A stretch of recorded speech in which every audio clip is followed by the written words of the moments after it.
가게 문을 열자마자 진동하는 건 구수한 된장 냄새가 아니었습니다. 오물을 뒤집어 쓴 듯 퀴퀴하고 역한 악취, 그리고 귀를 찢는 고함이었습니다. 내가 누군지 알아?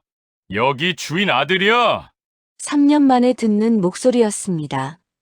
내 심장을 갈기갈기 찢어발기고 내 남편을 차가운 바닥에서 죽게 만든 그 짐승의 목소리. 식당 한가운데서 거짓골을 한 사내 하나가 행패를 부리고 있었습니다. 때 절은 점퍼의 헝클어진 머리, 초점 없는 눈으로 새댁의 멱살을 잡고 흔들어댔습니다. 가녀린 새댁이 겁에 질려 파들파들 떨고 있었습니다. 나는 피가 거꾸로 솟는 기분에 손끝이 떨려왔습니다. 식탁 위에 놓인 소금 그릇을 집어들고 한달음에 달려갔습니다. 어디서 이 더러운 손을 휘둘러? 내 목소리가 식당 안을 서늘하게 얼어붙게 했습니다. 쩍 소리가 나도록 그놈의 뺨을 갈겼습니다. 동시에 들고 있던 굵은 소금을 면상에 사정없이 뿌려버렸습니다. 엄마, 소금기에 눈을 비비던 놈이 나를 보더니 멍청하게 입을 벌립니다. 그 입에서 엄마라는 소리가 나오자마자 구역질이 올라왔습니다.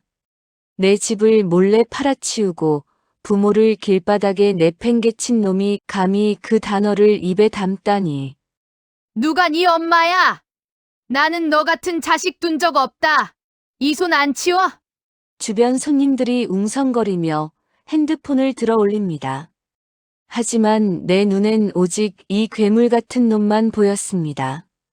3년 전 도망가던 날의 그 비열한 웃음이 겹쳐 보였습니다. 나 정말 죽을 것 같아서 왔어. 나 아들이잖아.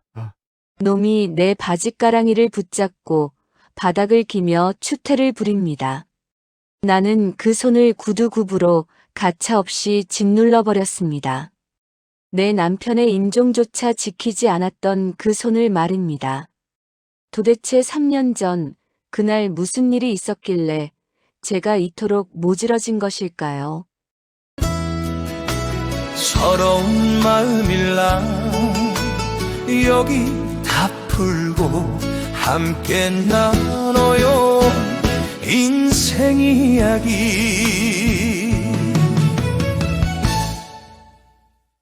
구독, 좋아요, 그리고 따뜻한 응원의 댓글 부탁드립니다.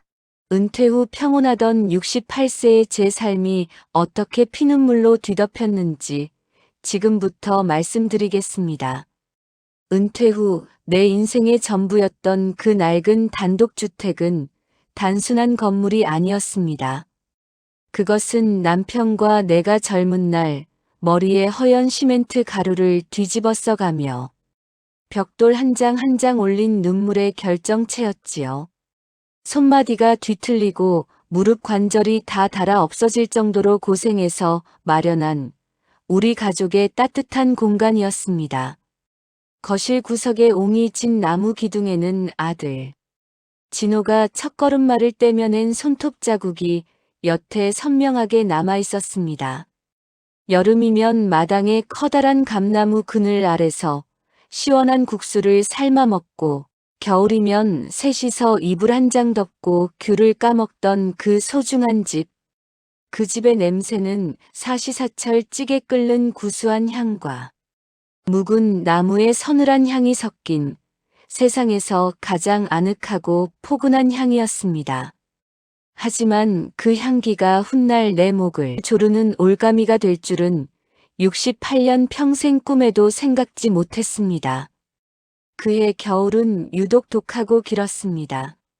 낡은 문틈으로 사정없이 들어오는 칼바람은 밤마다 내 무릎 관절을 날카로운 바늘로 쑤시는 듯 했지요. 남편은 밤새도록 끊이지 않는 기침을 해댔고 저는 그런 남편의 굽은 등을 두드리며 우리가 너무 늙어버렸음을 아프게 실감했습니다. 그러던 어느 추운 주말, 평소 소식도 뜸하던 아들. 진호와 며느리 미란이가 값비싼 한우 세트를 들고 예고 없이 찾아왔습니다. 살갑게 내 어깨를 주무르며 진호가 내뱉은 첫마디는 너무나도 달콤하고 따뜻해서 의심할 여지조차 없었습니다. 엄마, 이 집 너무 오래돼서 엄마 무릎 다 나가겠어. 자식된 도리로 마음이 너무 아파서 잠이 안 와. 그 다정한 말 한마디에 그동안 쌓였던 서운함은 눈 녹듯 사라지고 오히려 자식 걱정시킨 게 미안해져 가슴이 찡해졌습니다. 옆에서 지켜보던 며느리 미란이는 가방에서 서류 뭉치를 꺼내며 눈을 반짝였습니다. 어머니, 요즘 나라에서 청년가구 주택 개보수 지원 사업이라는 걸 해요. 이거 정말 놓치면 안 되는 대박 기회예요. 정부에서 만 39세 이하 청년 명의의 집을 대상으로 수천만 원 상당의 무상 리모델링을 해준다는 감언이설이었습니다.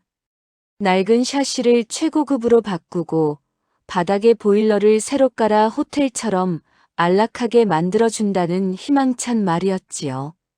그런데 조건이 딱 하나 있어요.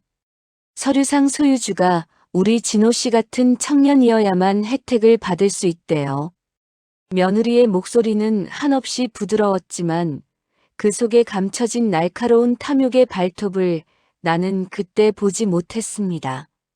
나는 아들의 눈을 뚫어지게 바라보았습니다.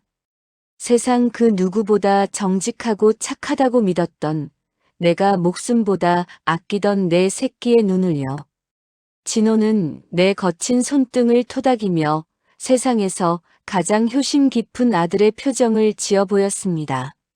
명의만 잠깐 내 앞으로 돌려놓으면 공짜로 집 다 고칠 수 있어. 공사 끝나고 지원금 받고 나면 바로 다시 엄마 앞으로 돌려놓을게. 옆에서 가만히 듣던 남편이 걱정스러운 듯 마른 기침을 크게 하며 조심스럽게 한마디를 거들었습니다. 명의라는 게 예산일이 아닌데 그냥 우리 형편대로 조금씩 고쳐 살면 안 되겠냐? 그러자 방금까지 생글거리던 며느리의 표정이 순식간에 차갑고 딱딱하게 굳어버렸습니다. 아버님, 저희를 못 믿으시는 거예요? 저희가 무슨 딴 마음이 있는 것도 아니고 다 부모님 편히 모시려고 하는 건데 정말 너무하시네요. 미란이는 금방이라도 울음을 터뜨릴 듯 눈시울을 붉히며 손수건을 꺼내는 신용까지 하며 억울함을 호소했습니다. 그 모습을 보니 내가 죄 없는 자식들을 의심하는 모진 엄마가 된 것 같아 마음이 한없이 무거워졌습니다. 진호는 내게 바짝 다가와 스마트폰으로 화려하게 리모델링된 다른 집들의 사진을 보여주며 나를 끊임없이 현혹했습니다. 여기 봐, 엄마. 주방도 엄마가 좋아하는 통유리로 싹 바꾸고 화장실 바닥에도 보일러 깔아줄게. 우리 효도 좀 하게 해줘요. 효도. 그 짧은 두 글자가 내 가슴을 깊숙이 후벼 팠습니다. 평생 자식 뒷바라지만 하느라 고생만 한 나에게 신이 주시는 마지막 선물 같았지요. 결국 나는 장롱 깊숙이 소중하게 보관해 두었던 인감 도장을 꺼내 들고 아들을 따라 구청으로 향했습니다. 차가운 인감 도장이 내 손바닥에 닿을 때 왠지 모를 불길한 예감에 손끝이 미세하게 떨려왔습니다. 하지만 아들의 환한 미소를 보며 나는 그 불안감을 억지로 억눌렀습니다. 서류 위에 찍힌 인감의 붉은 빛깔이 마치 내 심장에서 쏟아진 선연한 핏방울처럼 번져갔습니다. 도장을 찍는 마지막 순간 뒤를 돌아본 진호의 눈빛에서 찰나의 서늘함을 느꼈지만 나는 애써 고개를 저었습니다. 고마워요, 엄마. 진짜 내 인생 걸고 엄마 호강시켜 줄게. 나만 믿어. 나를 부서지라 꽉 안아주던 아들의 온기가 그때는 정말 진심인 줄로만 알았습니다. 하지만 명의를 완전히 넘겨준 그날 이후 아들의 다정했던 목소리는 조금씩 멀어지기 시작했습니다. 집을 고쳐줄 공사업체는커녕 견적을 보러 오는 사람조차 단 한 명도 없었습니다. 아들에게 전화를 걸어도 연결되는 건 하늘의 별 따기보다 어려워졌지요. 어쩌다 겨우 연결이 되어도 진호는 짜증 섞인 목소리로 대답했습니다. 엄마, 나 지금 진짜 바쁘니까 나중에 얘기해요. 내가 알아서 한다니까 왜 자꾸 이래? 남편은 매일 밤 찬바람을 맞으며 대문 밖을 서성거렸습니다. 행여나 아들의 차가 나타나지는 않을까. 어두운 골목 끝만 하염없이 바라보았지요. 필순아, 우리 진호가 절대 그럴 놈이 아닌데. 아마 사업이 갑자기 많이 바빠졌나 보다. 그치. 자신을 속이면서까지 끝까지 자식을 믿고 싶어 했던 남편의 뒷모습은 겨울바람 앞에 등불처럼 작고 초라해 보였습니다. 그때 나는 깨달았어야 했습니다. 자식이라는 이름 뒤에 숨은 인간의 잔인한 탐욕은 부모의 무조건적인 사랑보다 훨씬 깊고 어둡다는 것을요. 우리가 평생을 바쳐 일군 이 보금자리가 아들에게는 그저 현금 뭉치로만 보였다는 사실을 말입니다. 비가 추적추적 오던 어느 날 집으로 날아온 등기 우편. 한 통이 우리 부부의 소박한 삶을 지옥 밑바닥으로 밀어 넣었습니다. 그것은 약속했던 리모델링 계획서가 아니라 이 집이 이미 제3자에게 매각되었으니 즉시 집을 비우라는 퇴거 통지서였습니다. 심장이 그대로 멎는 것 같았습니다. 눈앞이 하얘지고 손에 든 종이가 바르르 떨려 그대로 바닥으로 힘없이 떨어졌습니다. 아들의 번호를 수백 번, 수천 번 미친 듯이 눌렀지만 돌아오는 대답은 똑같았습니다. 고객님의 전원이 꺼져 있어 음성 사서함으로. 그 차가운 기계음이 내 심장을 난도질하는 예리한 칼소리처럼 들렸습니다. 남편은 그 종이를 들고 한참을 멍하니 서 있다가 그대로 거실 바닥에 힘없이 무너져 내렸습니다. 어떻게 내 새끼가, 내 핏줄이 우리한테 이럴 수가 있어. 남편의 입에서 새어나온 그 비통하고 처절한 신음소리가 지금도 내 귓가에 쟁쟁하게 박혀 있습니다. 자식에게 집 명의를 넘겨준다는 건 내 목숨줄을 자식 손에 통째로 쥐어주는 것과 같다는 걸 나는 너무 늦게 알았습니다. 그날 이후 우리의 따뜻했던 집은 더 이상 안식처가 아닌 우리를 잡아먹기 위해 입을 벌린 거대한 함정이 되었습니다. 아들이 파놓은 그 깊고 어두운 구렁텅이에서 우리 노부부가 어떻게 처절하게 짓밟혔는지, 그리고 그 짐승만도 못한 놈이 우리를 어떻게 차가운 길바닥으로 내몰았는지 들려드리겠습니다. 그날 이후 우리 부부의 시간은 멈춰버린 시계추처럼 서늘한 정적 속에 갇혀버렸습니다. 방바닥에 주저앉아 통곡하던 남편은 결국 그날 밤 고열에 신음하며 알아누웠습니다. 자식에게 배신당했다는 충격은 노인의 가냘픈 생명력을 뿌리째 뒤흔들어 놓기에 충분했지요. 나는 덜덜 떨리는 손으로 아들의 이름을 부르며 밤새도록 전화를 걸고 또 걸었습니다. 제발 진호야. 엄마가 다 용서할 테니까 전화 좀 받아봐. 이거 다 꿈이지. 내 간절한 목소리는 차가운 기계음에 막혀 허공으로 흩어질 뿐이었습니다. 그렇게 사흘이 지났을까 대문을 거칠게 두드리는 소리에 나는 버선발로 뛰어나갔습니다. 혹시나 아들이 잘못을 빌러온 것은 아닐까 하는 신락 같은 희망을 품고 말입니다. 하지만 대문 앞에 서 있는 사람은 내 아들이 아니라 검은 양복을 입은 낯선 사내들이었습니다.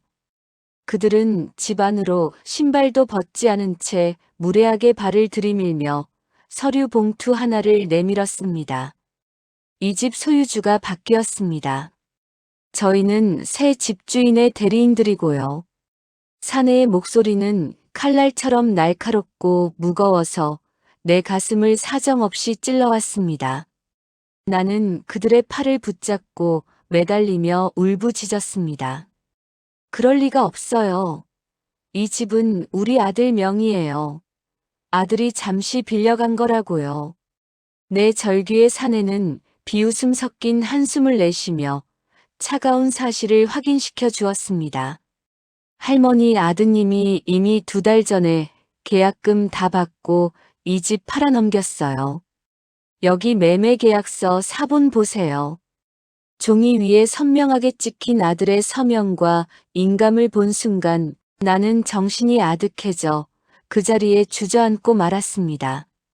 아들은 명의를 넘겨받자마자 이 집을 담보로 사채를 끌어다 썼고 그것도 모자라 남에게 홀랑 팔아치운 것이었습니다. 우리 부부가 평생을 바쳐 일군 이 보금자리가 아들에게는 그저 빚을 갚기 위한 한낱 고깃덩어리에 불과했던 겁니다. 자, 여기 퇴거 명령서입니다. 일주일 드릴 테니 그 안에 짐 싸서 나가세요. 안 그러면 강제 집행 들어갑니다. 사내들이 던지고 간 종이 뭉치가 거실 바닥에 흉측하게 널브러졌습니다. 방 안에서 이 모든 소리를 듣고 있던 남편이 비틀거리며 벽을 짚고 기어 나왔습니다. 그놈 어디 있냐? 내 아들 진호, 그놈 어디 있어? 남편은 피 맺힌 목소리로 소리를 지르다 끝내 피를 토하며 다시 쓰러졌습니다. 나는 남편을 껴안고 목 놓아 울었지만 이 넓은 집 어디에도 우리를 도와줄 사람은 없었습니다. 세상은 여전히 밝게 빛나고 있었지만 우리 부부가 서 있는 이곳은 칠흑 같은 어둠뿐이었습니다. 일주일이라는 시간은 모래시계의 모래알처럼 속절없이 빠져나갔습니다. 나는 지푸라기라도 잡는 심정으로 며느리 미란이에게 전화를 걸고 문자를 보냈습니다. 미란아, 아버님이 지금 사경을 헤매신다. 제발 진호 좀 연락되게 해다오. 우리가 갈 곳이 없잖니. 하지만 돌아온 것은 며느리의 차가운 문자 한 통뿐이었습니다. 어머니, 저희도 보증 잘못 써서 집 날리고 힘들어요. 당분간 연락 못해요.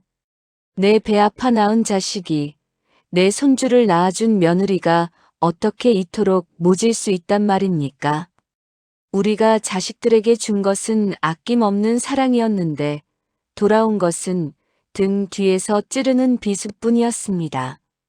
약속된 일주일째 되는 날 아침, 집 앞에는 거대한 포크레인과 건장한 인부들이 들이닥쳤습니다. 새 집주인이 이 낡은 집을 허물고 빌라를 짓겠다며 철거반을 보낸 것이었습니다.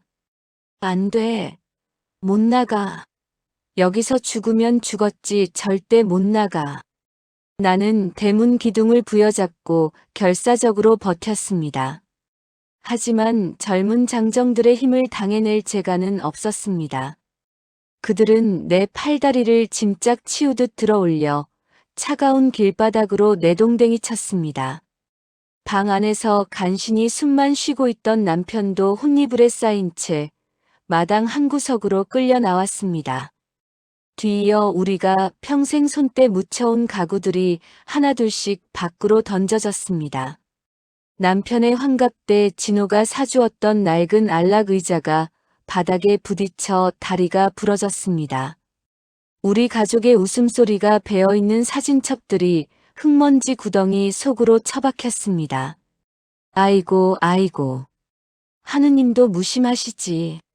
어떻게 이런 일이 있단 말입니까? 나는 흙먼지를 뒤집어 쓴 채 땅바닥을 치며 통곡했습니다. 길을 지나가던 사람들이 걸음을 멈추고 우리를 구경거리 보듯 쳐다보았습니다. 어떤 이는 혀를 차며 동정했지만 누구 하나 우리에게 손을 내미는 사람은 없었습니다. 그때 멀리서 검은색 고급 세단 한 대가 천천히 다가오는 것이 보였습니다. 나는 혹시나 하는 마음에 눈물을 닦으며 차 안을 살폈습니다. 그 안에는 아들 진호가 무표정한 얼굴로 앉아 있었습니다. 진호야, 진호야, 내 새끼야. 이게 어떻게 된 일이냐? 엄마 좀 살려줘. 나는 미친 듯이 차를 향해 달려갔습니다. 차는 매정하게 매연을 내뿜으며 골목을 빠져나갔고 나는 그 자리에서 정신을 잃고 쓰러졌습니다. 눈을 떴을 때는 이미 해가 지고 찬 이슬이 내리고 있었습니다. 길바닥에 버려진 낡은 소파 위에 누워있는 남편의 얼굴은 이미 죽음의 그림자가 짙게 깔려 있었습니다. 우리는 그렇게 평생을 일군 집에서 쫓겨나 자식에게 버림받은 채 길 위의 불황자가 되었습니다. 이것이 끝인 줄 알았습니다. 하지만 아들의 악행은 여기서 멈추지 않았습니다. 우리 부부를 더욱 처절한 지옥으로 밀어넣기 위한 아들의 마지막 계획이 기다리고 있었던 겁니다. 영감이 마지막으로 숨을 거둔 곳은 그토록 자랑스러워하던 우리 집이 아니었습니다. 축축한 지하 단칸방, 그 차가운 시멘트 바닥이 영감의 마지막 안식처였습니다. 대문 밖으로 짐짝처럼 내던져진 그날 이후 영감은 단 하루도 눈을 편히 감지 못했습니다. 자식에게 집을 뺏겼다는 원통함은 늙은 사내의 생명줄을 무참히 갉아먹었습니다. 진호야, 진호야. 밤마다 들려오는 영감의 쉰 목소리는 아들을 향한 그리움이 아니라 억울함에 사무친 짐승의 울부짖음 같았습니다. 하지만 장례식장 그 썰렁한 빈소에 지 아비가 죽어가며 불러대던 그놈의 모습은 보이지 않았습니다. 지 아비가 지놈 뒷바라지 하느라 막노동판에서 무릎 연골이 다 나가도록 일한 걸 뻔히 알면서 아들놈의 핸드폰은 번호를 바꿨는지 수백 번을 눌러도 없는 번호라는 기계음만 제 심장을 후벼 팔 뿐이었지요. 며느리 미란이의 번호로도 전화를 걸고 또 걸었습니다. 하지만 신호음만 공허하게 울릴 뿐 저편에선 죽음 같은 침묵만이 이어졌습니다. 미란아, 아버님이 돌아가셨다. 제발 진호랑 같이 한 번만 와다오.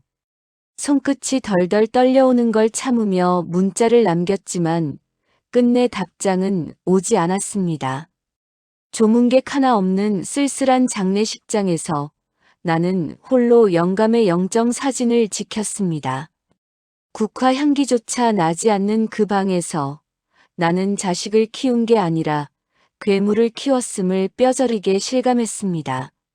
장례를 마치고 돌아온 지하방은 유난히도 넓고 차가웠습니다. 방바닥에 코를 박으면 아직도 영감의 퀴퀴한 살냄새와 낡은 셔츠에 땀 냄새가 느껴지는 것 같아 목이 메어왔습니다. 그러던 어느 날 낯선 정장 차림의 사내 하나가 곰팡이 냄새나는 이 집 문을 두드렸습니다.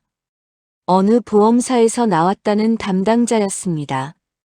그는 가방에서 서류 뭉치를 꺼내며 영감이 10년 전부터 몰래 들어두었던 계약서를 내밀었습니다. 할머님, 아버님께서 매달 2만 원씩 꼬박꼬박 부어오신 보험금입니다. 통장에 찍힌 숫자 5천만 원. 남들에겐 차 한 대 값도 안 될지 모르나 저에게는 그것이 그냥 돈이 아니었습니다. 평생 영감이 제 몸을 깎아내고 뼈마디를 갈아 넣어 만든 마지막 유산이었습니다. 그 돈을 확인하는 순간 참아왔던 오열이 터져 나왔습니다. 영감, 이 돈이 당신 목숨값이라 생각하니 난 무서워서 이 돈 못 쓰겠어. 돈이 있으면 뭐해요. 당신이 내 옆에 없는데. 영감 뒤를 따라갈까 아니면 이대로 굶어 죽어버릴까 고민하던 그때였습니다. 정신이 가물가물해질 때쯤 귓가를 때리는 영감의 환청이 천둥처럼 들려왔습니다. 평소 무뚝뚝하던 영감이 내 거친 손등을 꼭 잡으며 입버릇처럼 하던 그 말이 생각났습니다. 필순아, 당신 손은 그냥 손이 아니라 사람을 살리는 약손이다. 당신이 해준 뜨끈한 된장찌개 한 그릇이면 나는 세상 어떤 모진 풍파도 견딜 힘이 났다.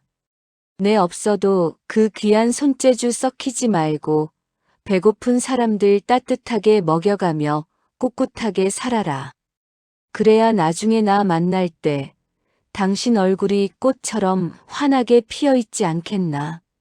그 목소리에 번쩍 정신이 들었습니다. 그래, 영감이 나 죽으라고 이 돈 남겨준 거 아니지. 자식에게 배신당해 넝마가 된 내 인생, 마지막으로 보란듯이 일어서라고 남겨준 피 같은 기회이지. 나는 부르튼 손을 씻고 시장통 구석으로 나갔습니다. 그 투박하지만 눈물나게 따뜻한 손맛으로 다시 세상 밖으로 나가겠다고 결심했습니다. 영감이 남겨준 그 귀한 5천만 원을 쥐고 시장통 구석진 곳에 아주 작은 식당 자리를 계약했습니다. 기름때 절은 벽을 직접 닦아내고 낡은 식탁을 배치하며 나는 매일 밤 칼을 갈았습니다. 영감, 지켜봐줘. 당신이 남겨준 이 돈으로 나 다시 한번 일어설게. 눈물로 범벅된 얼굴을 닦아내고 나는 식당 문 앞에 작은 간판 하나를 걸었습니다. 메뉴는 고민할 필요도 없이 매콤 제육볶음과 강된장 쌈밥으로 정했습니다. 우리 아들 진호가 어릴 때부터 그 귀여운 얼굴로 엄마 나 오늘도 쌈밥 해주면 안 돼? 라며 제 낡은 치맛자락을 붙잡고 보채던 내 인생의 모든 정성이 녹아있는 메뉴였지요. 그때는 그 아이의 투정 섞인 목소리가 세상에서 가장 아름다운 노랫소리인 줄만 알았습니다. 내 입에 고기 한 점 들어가는 것보다 자식 입에 들어가는 게 더 배불러서 저는 늘 비계만 섞인 자투리 고기를 씹으면서도 세상을 다 가진 듯 행복했습니다. 하지만 이제 그 맛은 자식을 향한 사랑의 결실이 아니라 제가 이 험한 세상에서 살아남기 위해 휘둘러야 저의 재주가 되었습니다. 고기 비린내를 잡는 건 쉬운 일이 아니지만 저만의 비법이 있습니다. 직접 짠 들기름에 생강과 마늘을 달달 볶아 코끝이 아릿할 정도의 향을 먼저 냅니다. 고기의 누린내를 없애기 위해서는 잘 익은 배를 직접 갈아 넣어 고기 속 깊숙이 은은하고 품격 있는 단맛을 입혔지요. 거기에 3년을 묵혀 쿰쿰하면서도 뒤끝이 깔끔한 내 집 된장을 한 국자 크게 떠넣으면 세상 어디에서도 흉내낼 수 없는 진득하고 구수한 강된장이 보글보글 소리를 내며 끓어오릅니다. 주방 가득 퍼지는 이 냄새는 누군가에겐 그리운 고향의 향기겠지만 나에게는 다시 일어날 용기였습니다. 가게 문을 열던 첫날 축하해주는 사람 하나 없었지만 나는 영감의 사진을 주방 선반 가장 높은 곳에 정성스레 올려두었습니다. 영감, 보고 있지? 당신이 그토록 좋아하던 그 손맛으로 나 다시 일어서 볼게. 그렇게 홀로 분주히 첫 장사를 준비하며 땀을 닦던 오후였습니다.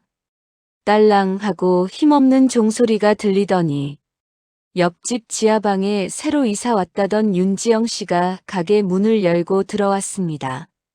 등 뒤에는 돌도 채 안 된 어린아이가 포대기에 칭칭 동여매져 있었고 지영 씨의 손은 찬바람에 발갛게 터서 피딱지가 앉아 있었습니다. 아주머니, 혹시 일손 필요하지 않으세요? 저 뭐든 시켜만 주시면 정말 잘할 수 있어요. 그녀의 눈동자에는 배고픔과 절망, 그리고 등에 업힌 아이를 어떻게든 살려내겠다는 처절한 도끼가 묘하게 섞여 있어 내 심장을 사정없이 흔들어 놓았습니다. 지영 씨의 처량한 뒷모습이 마치 30년 전 남편과 함께 단칸방에서 피눈물을 흘리며 시작하던 내 처량한 모습과 너무나 닮아 있었습니다. 애 보기도 힘들 텐데 일을 어떻게 하려고 그래요? 그냥 가서 애나 봐요. 모질게 거절하며 등을 돌리려 했지만 지영 씨는 젖먹이 아이를 업은 채로 주방 바닥에 주저앉아 산더미처럼 쌓인 마늘을 까기 시작했습니다. 저도 이제 갈 곳이 없어요. 제발 밥이라도 먹여주시면 뭐든 할게요. 시키는 건 다 할게요. 아이의 칭얼거리는 울음소리와 지영 씨의 갈라진 목소리가 주방 안에 매운 연기와 뒤섞여 내 가슴 한구석을 시큰하게 만들었습니다. 나는 아무 말 없이 갓 볶아낸 제육볶음 한 접시와 김이 모락모락 나는 강된장을 지영 씨 앞에 투박하게 내려놓았습니다. 일단 먹고 시작해. 사람 살자고 하는 짓인데 굶으면서는 못한다. 지영 씨는 허겁지겁 쌈을 싸서 입에 넣으며 소리 없이 눈물을 뚝뚝 흘렸습니다. 그 눈물이 쌈 위로 떨어져 번지는 것을 보며 나는 마음속으로 굳게 다짐했습니다. 세상에 버림받은 두 여자가 이 작은 식당에서 어떻게 다시 일어서고 어떻게 승리하는지 똑똑히 보여주겠다고 말입니다. 비록 지금은 시장통 구석의 초라하고 작은 식당이지만 이곳에서 풍기는 진한 사람 냄새와 된장 향기가 언젠가는 세상을 뒤흔들 것임을 예감했습니다. 그날 이후 지영 씨는 아이를 업고 홀을 돌며 음식을 날랐고 나는 주방에서 온종일 타오르는 불길과 싸우며 고기를 볶고 또 볶았습니다. 사람들은 우리 식당의 맛도 맛이지만 아이를 업고 일하는 지영 씨의 정성과 내 무뚝뚝하지만 진심 어린 인심에 서서히 마음을 열었습니다. 여기서 밥을 먹으면 왠지 모르게 눈물이 나요. 진짜 우리 엄마가 해주던 그 맛이에요. 손님들이 남기고 가는 그 따뜻한 한마디가 내 굽은 등을 조금씩 펴게 했습니다. 영감이 남겨준 보험금은 그렇게 조금씩 하지만 아주 단단하게 의미 있는 결실로 변해가고 있었습니다. 어깨가 무너질 듯 아프고 다리가 퉁퉁 부어올라 밤마다 신음했지만 손님들이 맛있다며 건네주는 인사는 그 고통을 잊게 만드는 마법 같은 치료제였습니다. 나중에 웃으며 영감을 만나는 날을 생각하며 나는 잠시도 쉴 수가 없었습니다. 지영 씨와 나는 서로의 과거에 대해서는 묻지 않았습니다. 하지만 함께 쌈밥을 나눠 먹으며 모진 세상을 향한 용기를 함께 나눴습니다. 지영 씨는 내가 가르쳐준 비법대로 쌈 채소를 손질했고 나는 그녀를 단순한 일꾼이 아닌 나의 동업자로 여기기 시작했습니다. 그렇게 고요하지만 치열하게 식당을 일구어가던 어느 평범한 오후였습니다. 웬 젊은 총각 하나가 손에 카메라 같은 것을 들고 우리 가게 문을 열고 들어와 주위를 두리번거리기 시작했습니다. 그런데 청년의 손에 들린 번쩍이는 카메라 렌즈가 내 인생을 송두리째 바꿔놓게 될 줄은 그때는 정말 꿈에도 몰랐습니다. 여기서 밥 먹는 거 촬영 좀 해도 될까요? 마음대로 하세요. 저희 집 메뉴는 하나예요. 나는 투박하게 대답하며 주방 불을 올렸습니다. 청년은 구석진 자리에 앉아 조그만 삼각대를 세우고 카메라를 고정하더군요. 그 모습이 꼭 우리 아들 진호가 대학 시절과 겹쳐 보여 가슴 한구석이 아릿해졌습니다. 밥이나 얼른 먹어. 얼굴이 반쪽이네. 나는 평소보다 더 넉넉하게 고기를 썰어 넣었습니다. 화끈한 불길에 순식간에 볶아내어 접시에 수북하게 담았습니다. 지영 씨가 정성껏 씻어놓은 싱싱한 상추와 깻잎, 그리고 보글보글 끓어오르는 강된장 뚝배기를 그 총각 앞에 툭 하니 내려놓았습니다. 나는 주방으로 돌아가며 짐짓 무심한 척했지만 그 청년이 한 입 크게 쌈을 싸서 입에 넣는 모습을 몰래 지켜보았습니다. 청년은 카메라를 향해 무언가 중얼거리며 밥을 먹기 시작하더니 강된장을 한 숟가락 떠서 밥에 비벼 먹고는 그 자리에서 얼어붙은 듯 멈췄습니다. 그러더니 갑자기 고개를 숙이고 한참 동안 말이 없더군요. 행여나 밥이 입에 맞지 않나 싶어 가슴이 철렁 내려앉던 찰나였습니다. 청년의 눈가가 발갛게 달아오르는 것을 보며 나는 주방 수건에 손을 닦으며 헛기침을 했습니다.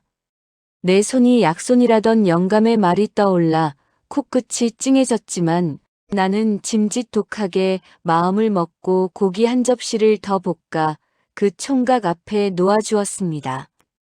청년은 연신 고개를 숙여 인사하며 그 많은 음식을 깨끗하게 비워냈습니다. 밥알 한 톨 남기지 않고 싹싹 긁어먹은 빈 그릇을 보니 내 가슴 속에 맺혀있던 응어리도 조금은 녹아내리는 기분이었습니다. 그날 밤 지하 단칸방에 누워 영감의 사진을 보며 왠지 모를 설렘에 뒤척였습니다. 영감이 남겨준 그 귀한 보험금으로 시작한 이 작은 식당이 누군가의 눈물을 닦아주는 따뜻한 위로가 되었다는 사실만으로도 나는 충분히 행복했습니다. 하지만 내가 잠든 사이 세상은 보이지 않는 곳에서 거대한 파도를 일으키고 있었습니다. 할머니, 유튜브 보고 경기도에서 왔어요. 어제 그 총각이 다녀간 뒤로 세상이 뒤집혔다는 걸 새벽 공기를 가르며 시장을 나설 때만 해도 저는 전혀 알지 못했습니다. 늘 고요하던 시장통 골목이 멀리서부터 웅성거리는 소리로 가득 차 있었지요. 우리 식당 앞에 다다랐을 때 나는 내 눈을 의심하며 그 자리에 얼어붙고 말았습니다. 낡은 샤시 문 앞에는 이미 수십 명의 사람들이 겹겹이 줄을 서서 저마다 스마트폰을 들고 우리 가게 간판을 찍어대고 있었습니다. 젊은 아가씨 하나가 나를 보더니 반갑게 인사를 건넸습니다. 나는 얼떨떨한 기분에 짐 바구니를 고쳐 쥐며 물었습니다. 아니, 이 아침부터 왜들 이러고 있어요? 장사 시작하려면 아직 멀었는데. 할머니, 저희 경기도에서 새벽부터 출발해서 왔어요. 경기도? 차를 타고 몇 시간을 달려야 하는 그 먼 곳에서 이 허름한 시장통 구석까지 나를 보러 왔다는 사실이 도무지 믿기지 않았습니다. 나는 얼른 가게 문을 열고 들어가 지영 씨를 불렀습니다. 지영 씨 뭐 때문에 사람들이 저렇게 난리야? 지영 씨는 흥분한 기색으로 자신의 휴대폰을 내 눈앞에 들이밀었습니다. 화면 속에는 어제 그 총각이 맛있게 쌈을 싸먹는 모습과 함께 주방에서 땀을 뻘뻘 흘리며 고기를 볶는 제 모습이 담겨 있었습니다. 카메라는 내 투박하고 거친 손마디를 클로즈업하며 진짜 할머니의 손맛이라는 글자를 띄워놓고 있더군요. 화면 속에 나는 너무나 늙고 초라해 보여서 쑥스러움에 고개를 돌렸지만 댓글창에 달린 수천 개의 응원글을 보는 순간 심장이 멎는 것 같았습니다. 우리 돌아가신 할머니 생각나서 눈물 나네요. 꼭 가보고 싶습니다. 할머니 건강하세요. 영감이 떠난 뒤로 세상에 나 혼자만 남겨진 줄 알았는데 모르는 사람들이 보내주는 따뜻한 위로에 그만 주방 구석에서 소리 없이 눈물을 쏟고 말았습니다. 하지만 슬퍼할 겨를도 없었습니다. 물밀듯이 밀려 들어오는 손님들로 가게는 금세 시장통 돛대기 시장처럼 변해버렸지요. 나는 영감이 남겨준 그 귀한 5천만 원으로 마련한 무쇠팬에 불을 올리고 미친 듯이 제육볶음을 볶아내기 시작했습니다. 지영 씨는 아이를 업고 호를 누비며 조금만 기다려주세요. 금방 나옵니다. 하고 연신 소리를 질렀습니다. 손등 위로 뜨거운 기름이 튀고 무릎 관절이 쑤셔왔지만 내 음식을 먹고 정말 맛있어요. 라고 말해주는 손님들을 보니 힘든 줄도 몰랐습니다. 그날 매출을 정산하던 밤 나는 지영 씨의 손을 꼭 잡았습니다. 지영 씨의 통장으로 들어간 일당은 평소의 3배가 넘는 큰 금액이었습니다. 지영 씨, 같이 이 식당 일구면서 보란 듯이 성공해 보자고. 지영 씨는 내 품에 안겨 어린아이처럼 엉엉 울었습니다. 나를 배신한 내 핏줄은 나를 차가운 길바닥으로 내몰았지만 피 한 방울 섞이지 않은 이 젊은 엄마는 내 든든한 버팀목이 되어주고 있었지요. 세댁, 이제 우리 같이 성공해보자. 시장통 구석의 작은 식당에서 매운 연기를 마시며 고기를 볶던 그날로부터 벌써 3년이라는 세월이 흘렀습니다. 뒤돌아보면 그 3년은 단순히 밥을 팔아 돈을 번 시간이 아니라 부서진 내 영혼의 조각들을 하나하나 다시 이어 붙이는 치열한 전쟁터였습니다. 영감이 남겨준 그 귀한 5천만 원은 이제 수십 배, 아니 수백 배의 가치가 되어 내 통장과 이 화려한 건물들 속에 단단히 뿌리를 내렸지요. 이제 사람들은 나를 진호 엄마나 불쌍한 지하방 할머니라고 부르지 않습니다. 박 사장님, 오늘 점심 예약도 꽉 찼습니다. 직원들이 나를 향해 깍듯하게 인사하며 사장님이라 부를 때마다 나는 가슴 한구석이 찡하면서도 서늘한 승리감을 느낍니다. 남편과 사별하고 자식에게 배신당해 죽음의 문턱까지 갔던 박필순이 아니라 제 이름을 당당히 내건 기업의 수장으로 다시 태어난 것이니까요. 우리 식당 필순이네는 이제 시장통의 명물을 넘어 전국에서 체인점 문의가 빗발치는 맛집이 되었습니다. 매일 아침 거울 앞에 서서 반듯하게 다려진 정장을 입고 은백색으로 빗어 넘긴 머리를 매만질 때마다 나는 거울 속의 나에게 속삭입니다. 필순아, 고생 많았다. 이제 네 인생을 살아라. 하지만 이 화려한 성공의 탑을 쌓는 동안 내 곁에서 피땀을 흘리며 함께 버텨준 소중한 사람이 한 명 더 있었습니다. 바로 3년 전 아이를 등에 업고 튼 손으로 마늘을 까던 지영 씨입니다. 그녀는 이제 더 이상 눈물 젖은 쌈을 삼키던 가련한 미혼모가 아닙니다.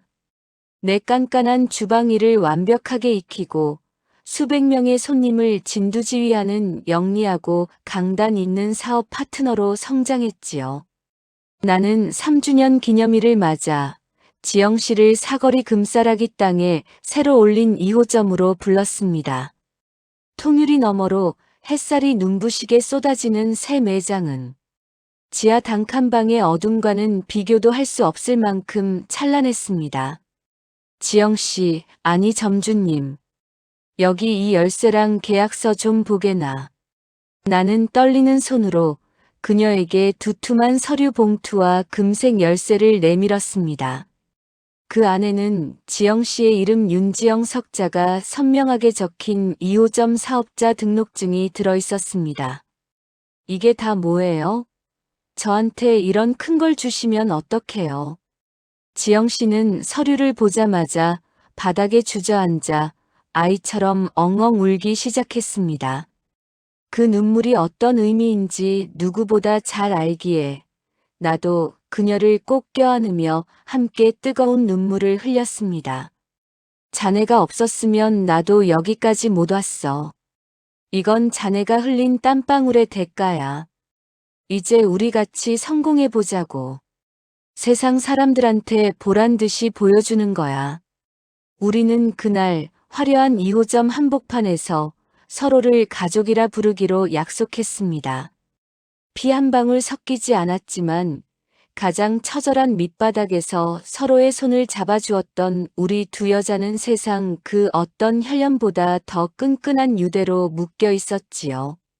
나는 지영 씨에게 매장 운영권을 완전히 넘겨주고 그녀가 당당한 여성 사업가로서 자립할 수 있도록 모든 지원을 아끼지 않았습니다. 이제 내 인생에는 오직 빛나는 성공과 평온한 노후만이 남은 줄로만 알았습니다.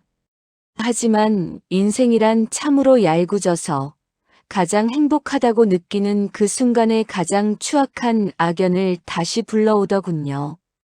2호점 개업식 준비로 한창이던 어느 날 오후였습니다. 매장 입구에서 웬 지저분하고 퀴퀴한 냄새를 풍기는 사내가 행패를 부리기 시작했습니다. 야, 사장 나오라고 해. 여기가 우리 엄마 가게인데 왜 내가 못 들어가? 그 목소리를 듣는 순간 내 몸의 모든 신경이 날카로운 바늘에 찔린 듯 비명을 질렀습니다. 3년 전 부모를 길바닥에 내팽개치고 도망갔던 내 아들 진호였습니다. 그놈은 어디서 소문을 들었는지 때절은 옷차림에 초점 없는 눈을 하고 나타나 2호점의 화려한 간판을 탐욕스럽게 바라보고 있었습니다. 엄마, 나야 진호. 아들 왔어. 그 입에서 엄마라는 소리가 나오자마자 내 목구멍까지 구역질이 치밀어 올랐습니다. 내 남편의 인종조차 지키지 않았던 그 손으로 감히 내 소중한 가게 문을 두드리는 꼴을 보니 피가 거꾸로 솟았습니다. 하지만 나는 예전처럼 무너지지 않았습니다. 오히려 내 심장은 얼음처럼 차갑고 단단하게 굳어갔습니다. 누가 네 엄마야? 나는 너 같은 자식 둔 적 없다. 나는 직원들을 불러 차가운 목소리로 지시했습니다. 이 사람 당장 치워버려. 내 눈앞에서 사라지게 해. 추태를 부렸습니다. 그 비참한 광경을 지켜보는 내 눈에는 단 한 방울의 눈물도 고이지 않았습니다. 오히려 3년 전 그날의 복수를 완성할 기회가 드디어 제 발로 찾아왔음에 가슴속 깊은 곳에서 서늘한 환희가 느껴졌습니다. 진호야, 네가 제 발로 지옥 불 속으로 뛰어들었구나. 나는 놈의 절규를 뒤로하고 다시 한번 내 이름 박필순 세 글자를 가슴에 새기며 2호점 안으로 당당히 걸어 들어갔습니다. 이거 다 내 거나 다름없잖아. 이 계집애 당장 치워. 그러나 보안 요원들에게 개처럼 끌려나갔던 놈은 예상대로 쉽게 포기할 인간이 아니었습니다.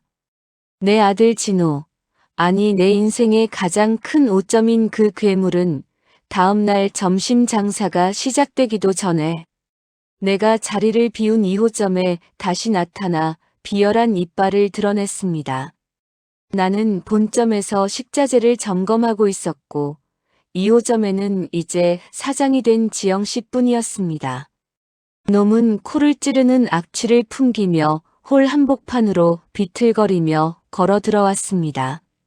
술 냄새와 땀 냄새, 그리고 인간의 밑바닥에서나 날 법한 역겨운 냄새가 통유리 넘어 햇살이 가득하던 매장 안을 순식간에 오염시켰지요. 야, 주인 아들 왔다는데 왜 아무도 인사를 안 해? 진호는 더러운 신발을 신은 채 고급스러운 대리석 바닥을 짓밟으며 식탁 위에 놓인 화병을 손으로 쳐서 깨뜨리는 만행을 저질렀습니다. 주방에서 놀라 달려 나온 지영 씨가 떨리는 목소리로 사내를 막아섰습니다. 아저씨, 영업 전입니다. 이러시면 안 돼요. 당장 나가주세요.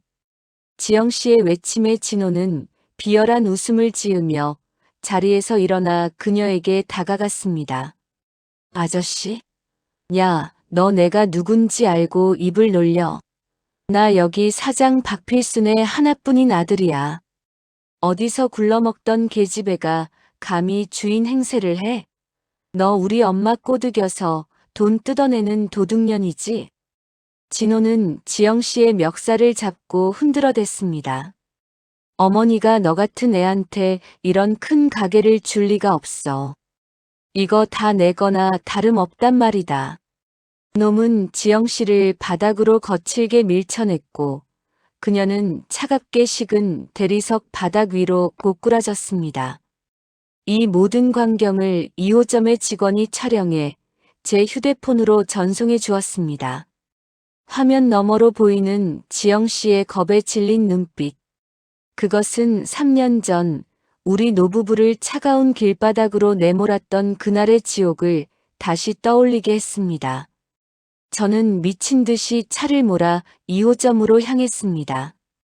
핸들을 잡은 내 손은 파들파들 떨리고 있었지만 그것은 두려움이 아니라 내 소중한 사람들을 건드린 놈을 지식여버리겠다는 서늘한 포식자의 전율이었습니다. 매장에 도착했을 때 진호는 이미 주방 안까지 들어가 내가 평생을 바쳐 일군 양념통들을 바닥에 쏟아부으며 행패를 부리고 있었습니다. 엄마 어차피 이거 다 내 거잖아. 저 기집애 당장 내보내고 나한테 이 가게 줘. 놈은 식칼을 들고 휘두르며 주방을 난장판으로 만들고 있었습니다. 나는 매장 문을 박차고 들어가 그 어느 때보다 차분하고 낮은 목소리로 일갈했습니다. 그 칼 내려놓지 못해? 이 짐승만도 못한 놈아. 내 목소리가 식당 안을 서늘하게 얼어붙게 하자 행패를 부리던 진호가 멈칫하며 나를 바라보았습니다. 놈은 내 서슬 퍼런 기세에 당황한 듯 눈동자를 굴리더니 다시 뻔뻔하게 바닥을 기며 내 바짓가랑이를 붙잡으려 했습니다. 엄마, 나 정말 죽을 것 같아서 그래. 나 도박 빚 때문에 사채업자들한테 쫓기고 있단 말이야. 엄마는 이렇게 부자가 됐는데 아들인 나는 길바닥에서 죽어야겠어? 제발 나 좀 살려줘. 구역질이 올라왔습니다. 지 아버지가 병원비가 없어 피를 토하며 죽어갈 때도 나 몰라라 도망갔던 놈이 이제 와서 지 목숨 귀한 줄 알고 내 앞에서 머리를 조아리는 꼴이라니. 나는 놈의 손을 구두굽으로 가차없이 짓눌러버리고는 주방 구석에서 떨고 있는 지영 씨를 일으켜 세웠습니다. 지영 씨, 괜찮아? 어디 다친 데 없어? 지영 씨는 내 품에 안겨 사들사들 떨며 고개를 저었습니다. 그녀의 눈에 맺힌 눈물을 닦아주며 나는 내 인생의 마지막 남은 정까지 모두 끊어냈습니다. 진호야, 너는 오늘 네 발로 지옥에 들어온 거야. 내가 그동안 왜 아무 말 없이 있었는지 아니? 나는 떨리는 손을 주머니에 넣어 미리 대기시켜둔 변호사와 경찰팀에 신호를 보냈습니다. 네가 우리 집 명의를 훔칠 때 위조했던 서류들, 그리고 3년 전 남편의 임종을 방치했던 기록들. 무엇보다 오늘 네가 지영 씨와 아이에게 저지른 이 폭행과 영업 방해의 모든 순간이 이곳의 카메라에 고스란히 담겼단다. 식당 밖에서 경찰차의 사이렌 소리가 들려오기 시작했습니다. 그 소리는 나에게는 구원의 종소리였고 내 아들에게는 파멸의 서곡이었습니다. 법대로 하자고. 그래, 감옥 가는 것도 법대로지. 내가 원하던 대로 법의 심판을 받게 해주마. 나는 절규하며 끌려나가는 아들의 뒷모습을 단 한 방울의 눈물도 없이 지켜보았습니다. 이제 박필순의 이름으로, 그리고 한 여자의 이름으로 이 기나긴 복수의 마침표를 찍을 마지막 순간이 다가오고 있었습니다. 경찰차의 파란 불빛이 2호점의 통유리에 반사되어 차갑게 일렁거렸습니다. 수갑이 채워지는 쇳소리가 식당 안의 정적을 깨뜨렸고 지영 씨를 밀쳐내던 아들놈의 그 더러운 손목에는 이제 차가운 금속만이 남았습니다. 엄마, 내가 잘못했어. 한 번만 살려줘. 나 감옥 가면 진짜 죽어. 진호는 경찰관들에게 끌려가면서도 내 바짓가랑이를 붙잡으려 비굴하게 몸을 비틀었습니다. 그 모습이 3년 전 우리 노부부를 차가운 길바닥에 내동댕이 치던 그 당당함과는 너무나 대조되어 내 입가에는 서늘한 비소만이 번졌습니다. 나는 미리 준비해 두었던 두툼한 서류 봉투를 꺼내 경찰관에게 정중히 건넸습니다. 여기 오늘 발생한 폭행과 영업방해 증거 영상, 그리고 지난 3년간 제가 수집한 자료들입니다. 봉투 안에는 그놈이 우리 집 명의를 가로챌 때 위조했던 서류 원본과 집을 팔아 재산을 챙겨 도망갔던 정황 증거까지 모두 모아두었지요. 어머니, 친족상도례라고 들어보셨죠? 가족끼리는 처벌이 어려울 텐데. 경찰관의 조심스러운 물음에 나는 놈의 눈을 똑바로 응시하며 말했습니다. 아니요. 저는 3년 전 이 자식과 절연했고 이미 제 아들이 아니라 제 재산을 노리고 침입한 파렴치한 범죄자일 뿐입니다. 내 단호한 말에 진호의 얼굴은 순식간에 잿빛으로 변해갔습니다. 그놈은 끝까지 엄마를 부르짖으며 끌려나갔지만 내 심장은 이미 영감이 떠나던 날 그 차가운 지하방 바닥에 함께 묻어버린 지 오래였습니다. 아들이 끌려나간 뒤 난장판이 된 2호점 한복판에서 나는 지영 씨를 안아주었습니다. 지영 씨, 이제 정말 끝났어. 이제 우리를 괴롭힐 사람은 없어. 지영 씨는 내 품에서 한참을 울었고 그 눈물은 억울함이 아닌 해방의 눈물이었습니다. 며칠 뒤 나는 사무실 책상에 앉아 5번째 체인점 계약서를 펼쳤습니다. 그리고 서명란에 나는 잉크를 듬뿍 묻힌 만년필을 들고 꾹꾹 눌러 썼습니다. 박필순. 내 이름 석자가 종이 위에서 선명하게 빛나는 것을 보며 나는 비로소 숨이 쉬어지는 것을 느꼈습니다. 나는 이제 오로지 내 이름으로 세상을 살아가는 독립된 인간이 된 것입니다. 나는 영감의 영정사진 앞에 5번째 계약서를 올리고 향을 피웠습니다. 영감, 보고 있지? 당신 목숨값으로 일군 이 가게들, 그리고 내 이름 박필순. 당신이 지켜준 덕분에 나 여기까지 올 수 있었어. 이제 나 부끄럽지 않게 살 수 있어. 영감의 미소가 향 연기 사이로 아른거리는 것 같아 나는 처음으로 편안하게 미소 지었습니다.